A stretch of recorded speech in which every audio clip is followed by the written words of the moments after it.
Welcome student civil second year third semester subject building construction. तो building construction में जो आपका टॉपिक चल रहा है वो है स्टील ट्रस। स्टील ट्रस में पॉइंट आता है छोटे स्पान के लिए ट्रस, छोटे स्पानों के लिए ट्रस। तो छोटे स्पान के लिए अगर 7 मीटर तक के लिए है, यानी कि स्पान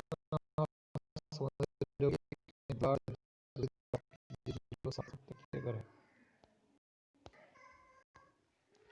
तो ट्रस की जो फुट है दीवार पर लगी पत्थर और कंक्रीट की आधा बेड प्लेट जाते हैं। सिरों को रैक बोल्ट की सहायता से चिनाई में एनकोर कर दिया जाता है।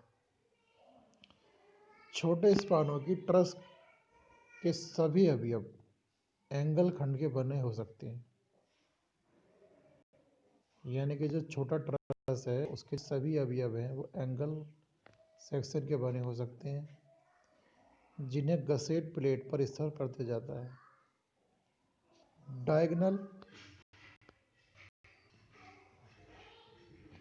डायगोनल टेंशन अवयव गसेट प्लेट के एक तरफ और टेंसाइल अवयव दूसरी तरफ जाते हैं। ट्रस के फुट पर गसेट को दो तरफ एक एक एंगल लगाया जाता है, जो बियरिंग प्लेट पर टिका होता है। बियरिंग प्लेट पर छिद्र इस प्रकार होते हैं कि वे बेस प्लेट और एंगल प्लेट से मिले, ताकि उसमें फंसा जा सके।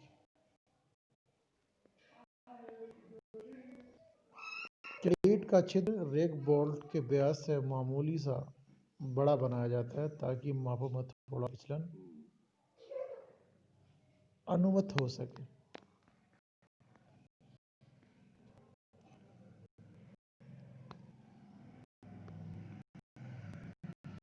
नंबर 2, लॉन्ग स्पान की ट्रस। अगर स्पान लॉन्ग है तो उसके लिए कैसा ट्रस बना सकते हैं। इन ट्रस के जो अवयव हैं वो विल्ट अप सेक्शन से बनाए जाते हैं, एंगल चैनल और प्लेट से निर्मित किए जा सकते हैं।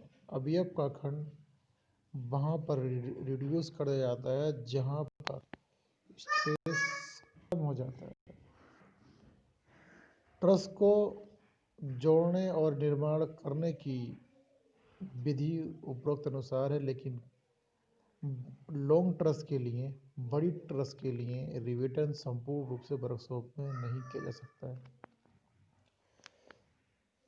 अगर देखिए कोई ट्रस हम बड़ी बना रहे हैं, सपोज करो खूब बड़ी ट्रस बना रहे हैं, तो उसका डिजाइन हम कर सकते हैं, मगर उसको हम वहीं पर ही इंस्टॉल नहीं कर सकते, क्योंकि अगर कर देंगे तो उसका ट्रांसपोर्ट करना भी आसान नहीं होगा और वहां ले जाना भी आसान नहीं होगा।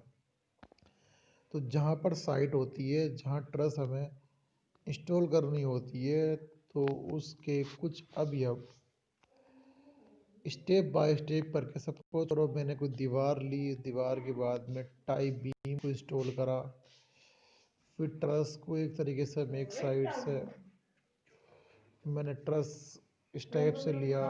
अब इसके अंदर हो सकता है कि मैंने किंग पोस्ट दी, फिर मैंने साइड ये लगाया, फिर ये लगाया। तो इस तरीके से हम एक ट्रस में बहुत सारे अवयव लगाते हैं, तो वो हमारी ट्रस बनकर तैयार होती है। तभी उन्होंने बोला है कि जब किसी ट्रस को जोड़ने और निर्माण करने की विधि, लेकिन ट्रस का रिवेटन संपूर्ण रूप से वर्कशॉप में नहीं किया जा सकता, क्योंकि वर्कशॉप में करने से क्या होगा कि उसका ट्रांसपोर्ट आसानी से मुश्किल होगा। इस कारण बड़ी ट्रस को 2 भागों में बनाया जाता है तथा बंधक सिरे जो कनेक्टिंग एंड्स पर गसेट प्लेट रिवेट कर दी जाती है और दोनों अर्ध भागों को ठीक इसी में लगाकर उनको रिवेटिंग द्वारा जोड़ दिया जाता है। अब क्या करते हैं कि अगर कहीं ट्रस सपोज करो हमें इतना भाग बनाया, इसका आधा ही भाग बना, तो आधे वाले भाग से ही हम यहाँ क्या करते हैं, गसेट प्लेट लगा देते हैं। गसेट प्लेट लगा देते हैं। गसेट प्लेट लगे होने से होता है कि फिर हम उसको आने के साथ जॉइंट कर सकते हैं।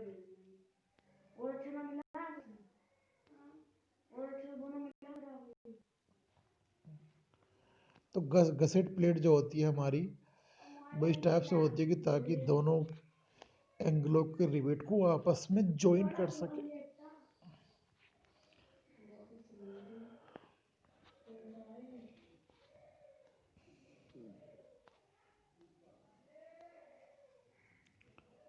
तो ट्रस को जोड़ने और निर्माण करने जो उपयुक्त विधियां हैं वो बहुत सी हैं, और इस तरीके से हम कह रहे हैं कि ट्रांसपोर्ट को उठाकर ठीक करना, इरेक्शन बहुत मुश्किल हो जाता है। इस कारण बड़ी कैंची को दो भागों में बनाया जाता है और कनेक्टिंग पर घिसिट पर रिवेट कर दी जाती है। दोनों अर्ध भागों की स्थिति में लगाकर रिवेटिंग द्वारा जॉइंट कर दिया जाता है।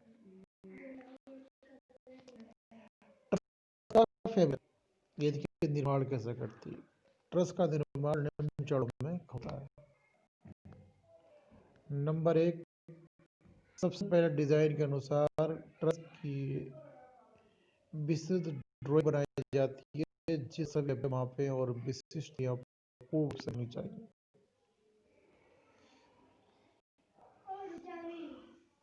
तो ड्राइंग हमें अच्छी होनी चाहिए, ताकि अब जैसे जाहिर सी बात है, जब किसी भी हम ट्रस का निर्माण करेंगे तो उसकी सारी ड्राइंग हमारे पास होनी चाहिए। कि अगर हमारे पास कॉमन राफ्टर अगर है, तो कॉमन राफ्टर की जो हमारी चौड़ाई है या इसकी मोटाई चाहिए, वो हमारा मेंबर की कितनी लेंथ, विड्थ है और हाइट। इसी तरीके से ट्रस में यूज होने वाले टाई बीम, अब जैसे मैंने बनाया इस टाइप से, तो इसमें टाई बीम होते हैं ये करके, ये टाई बीम है और ये स्ट्रट है या प्लेट है या रिस्ट कवर है। तो सारे की हमारी स्पेसिफिकेशन होनी चाहिए, ताकि ड्राइंग में सारी चीज़ें मेंशन होंगी तो उसको बनाना आसान होगा। सबसे पहले डिज़ाइन के अनुसार ट्रस की जो ड्राइंग है, जिस पर सभी आवश्यक मापें और विशिष्टताएं पूर्ण रूप से अंकित होनी चाहिए। ट्रस के लिए यूज किए जाने वाले खंड उपयुक्त आकार और क्वालिटी के होने चाहिए। ट्रस के विभिन्न अवयव निर्धारित लंबाई और खंड में निर्मित कर लिए जाते हैं।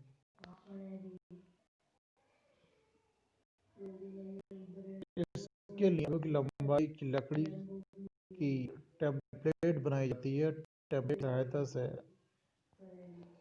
अवयवों की लंबाई काटने में सुविधा रहती है। टेम्पलेट पर छिद्रों की स्थिति भी अंकित रहती है। गसेट प्लेट के लिए गत्ते के आकार की पट्टियां बना ली जाती हैं।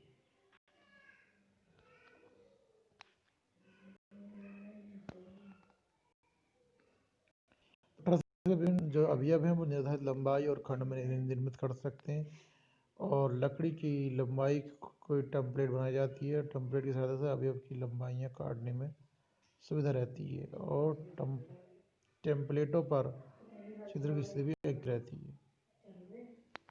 गत्ते के आकार की, कहने का मकसद ये है कि जब हम किसी ट्रस को बनाते हैं, निर्माण करते हैं, तो एक लकड़ी की हम एक साइज बना लेते हैं ताकि वो काटने में आसानी रहे, और उन पर जो छिद्र उन छिद्रों की जगह हम प्लेट के लिए कुछ गत्ते के आकार की पट्टियां बनाकर उसके जरिए हम उनको बना सकते हैं।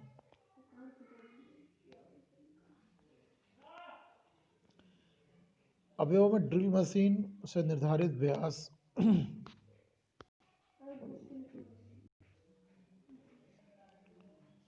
ड्रिल मशीन से निर्धारित व्यास की स्थिति छिद्र बना लिए जाते हैं, और ट्रस के अवयवों को ठीक स्थिति में जोड़ने की दृष्टि से समतल जमीन पर कैंची का पूर्ण पैमाने पर चित्र अंकित कर लिया जाता है और जो फिगर हम ड्राइंग शीट पर बनाते हैं वो डिस्प्ले यथ स्थान पर रख दिए जाते हैं। प्रत्येक अवयव के दोनों सिरों पर एक एक बोर्ड लगाकर अवयव को घसीट शीटों के साथ इस्तेमाल किया जाता है। बोर्डों को शुरू में पूरा नहीं करना चाहिए। ट्रस का पूरा आकार बन जाने पर बोर्डों को पूरा कर जाता है। इस स्थिति में कैंची अपने ठीक आकार में आ जानी चाहिए। अगर अवयव आवश्यक हो तो उसके को समायोजन करके उसे ठीक प्रकार से आकार देना लेना चाहिए। तो ये एक स्टील ट्रस जो दिखा रखा है, इसके अवयव को आप देखें और समझें कि किस तरीके से ये अवयव है और किस तरीके से ये स्टील ट्रस डिजाइन किया गया है। क्योंकि गलत प्लेट का सब सवाल यही है, जैसे प्लेट होने से जो है सही रहता है और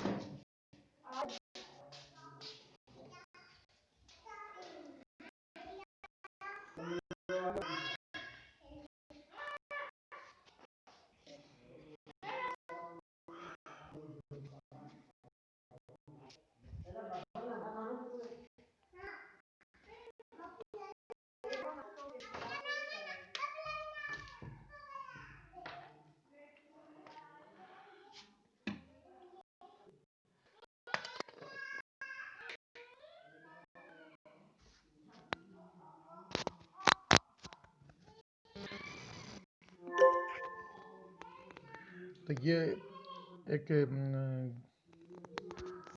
ट्रस का जो काफी अच्छा फिगर दिखा रखा है। हमें करना ही क्या, तो ये सेट प्लेट होती है जैसे यहाँ दिखा रखी है, यहाँ दिखा रखी है। ये सारी गसेट प्लेटें हैं।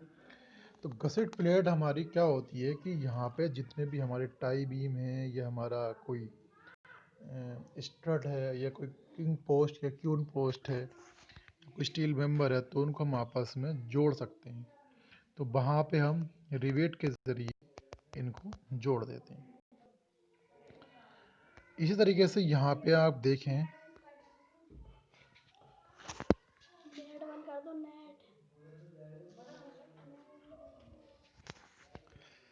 यहाँ पे एक रिस्ट कवर है। ये हमारा एक रिस्ट कवर है, ये एक रिस्ट कवर है। ये पार्लिन जिसको हम कहते हैं ना पुर्लिन, तो ये पुर्लिन लगा रखी है। यहाँ पे हमारे पास पुर्लिन लगाने के लिए एंगल, ये राफ्टर। तो इस तरीके से कि स्टील ट्रस जो होता है वो एल सेक्शन में होता है। ये जो दिखा रखे हैं ना डॉट डॉट, इसकी फिगर मैं आपको बना के दिखाऊं तो इस तरीके से ये मेंबर होते हैं। ये करके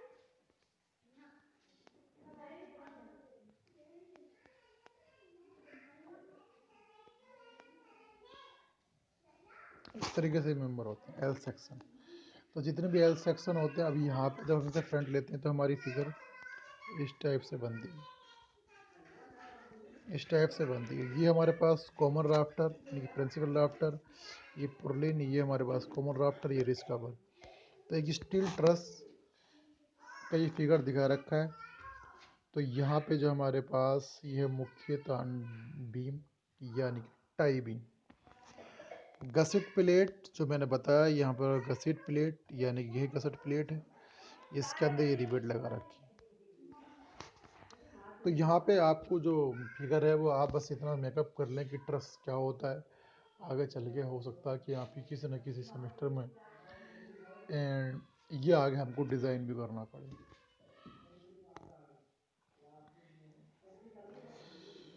तो अब एक एक जोड़ पर रिवेट लगाते हुए ट्रस के सब जोड़ बना लिए जाते हैं और छोटे ट्रस को वर्कशॉप में ही पूरा बना लेकर कंस्ट्रक्शन स्थान पर भेजा जाता है। अब जाहिर सी बात है, कोई ट्रस छोटा है तो आप उसको वहीं डिज़ाइन करके कंप्लीट करके आप भेज सकते हैं, ताकि ट्रांसपोर्ट में भी कोई दिक्कत नहीं आएगी। जब कोई लॉन्ग स्पान का ट्रस होगा तो वो ट्रस हमें क्या करना पड़ता है कि जो साइट होती है उस पर ही ले जाके हमें कसना होता है, इंस्टॉल करना होता है, ताकि कोई भी प्रॉब्लम सामने ना आए।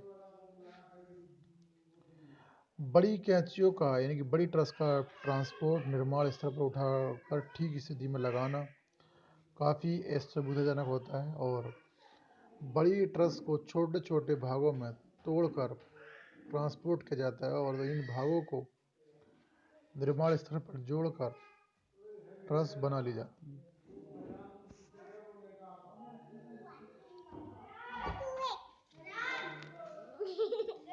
Erection of steel truss. Erection of steel truss.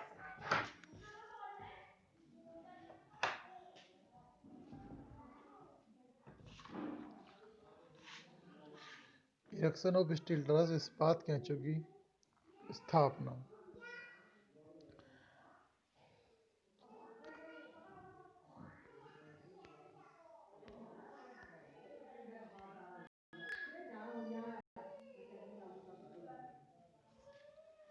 Erection of steel truss यानी कि इस्पात कैंचों की छोटा ट्रस के सभी जॉइंट नीचे जमीन तल पर ही बना लिए जाते हैं, क्योंकि ऊंचाई पर जॉइंट बनाना अधिक श्रमस्थ और महंगा पड़ता है। बड़े ट्रस को दो या अधिक के भागों में बनाया जाता है, और उनके जॉइंट उनको ठीक स्थिति में रखकर यथास्थानों पर ही बनाए जाते हैं। अन्यथा बड़ी कैंचियों का इनकी बड़ी ट्रस का भार बहुत अधिक हो जाएगा, जिससे उसे उठाने में मुश्किलें होंगी। ट्रस को उठाकर लगाने से पहले बेस प्लेट और रेक बोल्टों का निरीक्षण कर लेना चाहिए। उठाने के समय ट्रस की रिजिडिटी अत्यंत महत्वपूर्ण होती है। ट्रस का भार काफ़ी अधिक होता है, और ट्रस उठाने के लिए विशेष उपकरण जैसे चैन पुल्ली ब्लॉक या डेरिक क्रेन आदि का यूज़ किया जाता है। अब जाहिर सी बात है, जब ट्रस आपको डिजाइन कर लोगे, अब वो ऐसा तो है नहीं कि उसका एक सिरा आपने उठाया और जो है उस पर ज़्यादा प्रेशर डाल दिया। तो ट्रस को उठाने के लिए भी हम क्रेन का या डेरिक का यूज़ करते हैं। ट्रस उठाते समय यह सुनिश्चित कर लेना चाहिए कि ट्रस लिफ्टिंग डिवाइस की हुक में ठीक प्रकार बंधी है, या गिरने से दुर्घटना हो सकती है। तो ट्रस को उठाते समय कोई भी व्यक्ति या मशीन उसके ठीक नीचे नहीं होनी चाहिए। ट्रस के ठीक स्थान पर पहुंच जाने पर दो या दो से अधिक श्रमिक उसको सहारा कर ठीक स्थान पर निर्देशित कर देते हैं, और ट्रस के सिरे का आधार बेस बोल्ट कर देते हैं। तो ये हमारा ट्रस की स्थापना है। जब जाहिर सी बात है कोई ट्रस हम इंस्टॉल करते हैं, अगर बना बनाया ट्रस है तो किसी क्रेन के ज़रिए उठाकर, और जो हमारी फाउंडेशन है, जो भी हमारी वॉल है, उस पर हमें लगानी है, तो कहीं ना कहीं हमको उसका एडजस्टमेंट सबसे पहले जिस जगह पर हमें ट्रस को लगाना है, तो उस जगह का जो भी मेज़रमेंट है, उसी मेज़रमेंट के अकॉर्डिंग ही हमारी ट्रस होनी चाहिए। अगर सपोज करो हमारे पास कुछ वॉल थिकनेस दे रखी हैं और हमें इस पर ट्रस रखना है, तो रखने के लिए बहुत सही तरीके से इसका एडजस्टमेंट होना चाहिए, ताकि अनबैलेंस होने से हमारी फाउंडेशन की स्थिति खराब ना हो।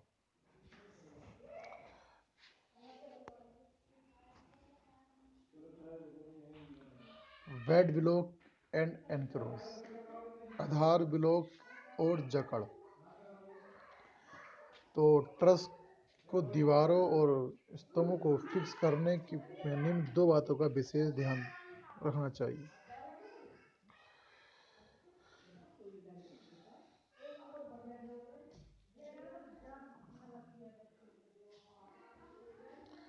छत का संपूर्ण भार कैंचों द्वारा दीवार के उस भाग पर आता है जहां पर ट्रस दीवार पर टिकी होती है।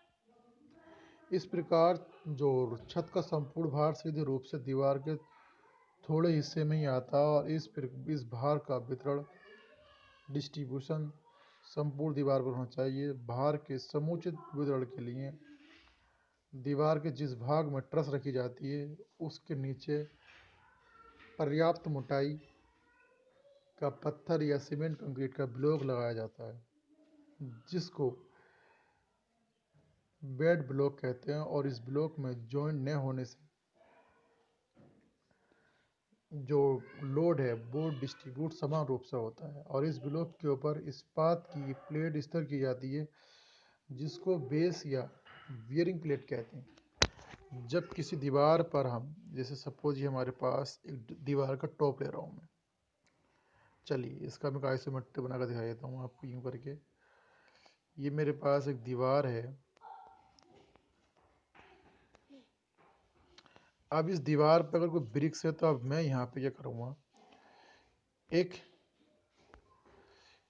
मैंने प्लेट रख दी, लोहे की प्लेट। अब जब इसके ऊपर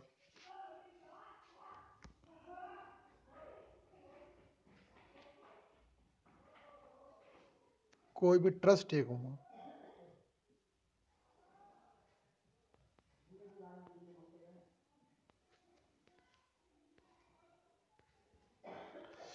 तो इस तरह से ट्रस का एक साइड टेक दूंगा। ट्रस टेकने से क्या होगा, इस पर जो भी लोड है, जो लोड भी साइड में आएगा वो इस जो प्लेट हमने लगाई है बियरिंग प्लेट पर वो लोड ट्रांसमिट होगा और बियरिंग लोड से हमारी इस बॉल पर जो हमारी दीवार खड़ी है इस पर लोड आएगा।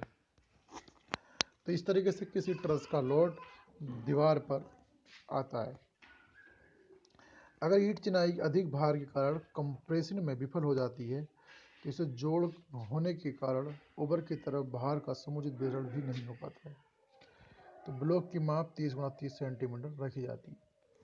तो जो ब्लॉक हम लगाते हैं उसके ऊपर इसकी मेजरमेंट 30 × 30 × 30 होती है, यानी घन क्यूबिक के रूप में होती है। ट्रस की दीवार या कॉलम के साथ पकड़ मजबूत होनी चाहिए और वायु दाब यानी एयर प्रेशर के कारण छत के विस्थापन और उड़ने का डर रहता है। दीवार के साथ ट्रस की पकड़ मजबूत बनाने के लिए कंक्रीट डालते समय उसमें रैक बोल्ट और लेविस बोल्ट फंसा दिया जाता है।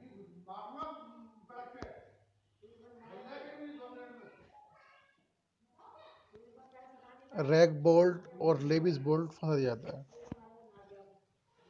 रैक बोल्ट और लेविस बोल्ट विशेष प्रकार की जो है फाउंडेशन बोल्ट हैं जिनका निचला भाग चौड़ा होता है, चला जाता है और बोल्टों पर बियरिंग प्लेट और ट्रस रखकर उसे अच्छी प्रकार से कस जाता है।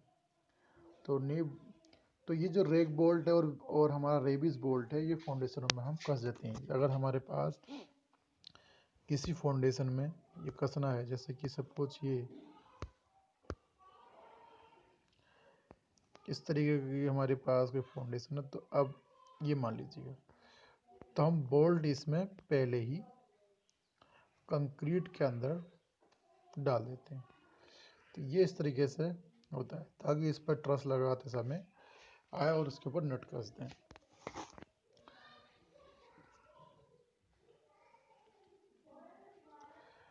तो ये एक एनकोरेज ऑफ ट्रस है, ट्रस का एक फिगर दिखा रखा है। तो यहाँ पे अगर आप देखें तो ये हमारे पास दीवार है और दीवार में सीमेंट कंक्रीट का 1:4 का एक रिलेशन है। ये हमारे पास एक बोल्ट है, जैसे रैक बोल्ट और रेविस बोल्ट बोला है उन्होंने, तो ये एक बोल्ट है। तो बोल्ट 20 सेंटीमीटर 5 डायमीटर का बोल्ट है और ये सीमेंट कंक्रीट के अंदर फंसा दिया।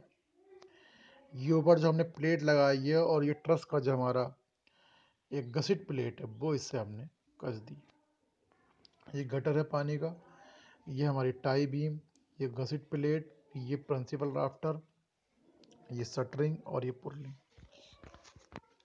तो सारे ट्रस का जो लगभग आप देखें तो ये टाई बीम जितनी भी कॉमन चीज़ें हैं, बट इनके नेमिंग जैसे king post truss, queen post truss, steel truss, वो डिज़ाइनिंग अलग हो सकती है बट सबका जो फॉर्मेट है कहीं ना कहीं काफ़ी हद तक एक सही है। तो ये हमारा एक फिगर है, तो आप इसको समझ लें और ये समझ लें कि जब हम किसी फाउंडेशन के अंदर कोई बोर्ड लगाकर कसते हैं ताकि हमारी इस पूरी ट्रस का लोड इस दीवार पर आए और दीवार हमारी ब्रेक ना हो, इसलिए हम दीवार के ऊपर सीमेंट कंक्रीट का एक ब्लॉक डालते हैं और उसके ऊपर हम एक लोहे की प्लेट भी लगा देते हैं। तो इस लेक्चर में इतना ही। Thank you class.